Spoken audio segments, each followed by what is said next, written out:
Vjeverica i izgubljeni orah. U dubokoj, snijegom prekrivenoj šumi živjela je mala vjeverica. Bila je vesela i radoznala, uvijek je skakala po drveću i skupljala orahe za zimu. Jednog dana, dok je istraživala šumsko tlo, naišla je na veliki orah, najveći koji je ikada vidjela. Blještao je pod snijegom kao da skriva neku čaroliju. Super, ovaj ogroman orah dovoljan mi je da se ne moram brinuti za hranu do kraja zime. Ali bi li imalo smisla da ga zadržim samo za sebe, pomislila je vjeverica. Dok je nosila orah u svoje sklonište, nije mogla prestati razmišljati. Ako ga zadržim samo za sebe, ovu sam zimu sigurna i imat ću dovoljno hrane. Ali što ako još netko drugi traži taj orah? Što ako mogu učiniti nešto dobro za svoje prijatelje?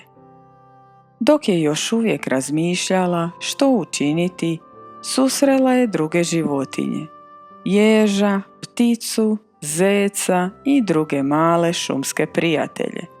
Svatko od njih tražio je hranu i toplinu za sebe. Vjeverica je primijetila njihove tužne poglede i srce joj se steglo. Prije nego je odlučila što će učiniti, vjeverica je putovala šumom, ostavljajući male tragove u snijegu, promatrajući snježne pahulje koje su plesale u zraku i gledajući male životinje kako traže hranu. Putem je srela pticu koja je tražila skriveni oraščić za svoje mlade. Našla je malenog ježa koji je drhtao pod snježnim pokrivačem.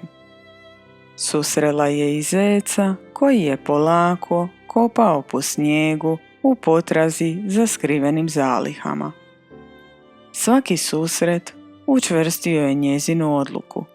Vjeverica je odlučila, ona će podijeliti taj veliki orah i učiniti sve da svi njezini šumski prijatelji dobiju svoj komad. Tada je shvatila da velika snaga i bogatstvo dolaze s odgovornošću, a i da prava sreća dolazi iz dijeljenja. Shvatila je da dobrota i dijeljenje donose toplinu u srca svih oko nje i da bi svima zima bila ljepša ako bi podijelila ono što je pronašla.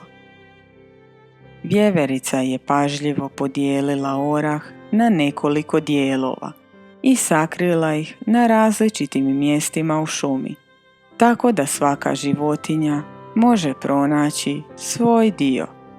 Kada su životinje našle dijelove oraha, oči su im zasjale, a osmijeh se obasjao toplinom.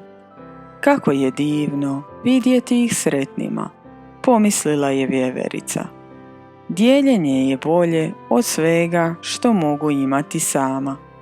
Tog dana snijeg je padao polako, a šuma je odjekivala smijehom i veselim šaptom životinja. Vjeverica je osjećala toplinu u srcu i znala je da prava čarolija zime nije u velikim stvarima, nego u malim gestama ljubaznosti i prijateljstva.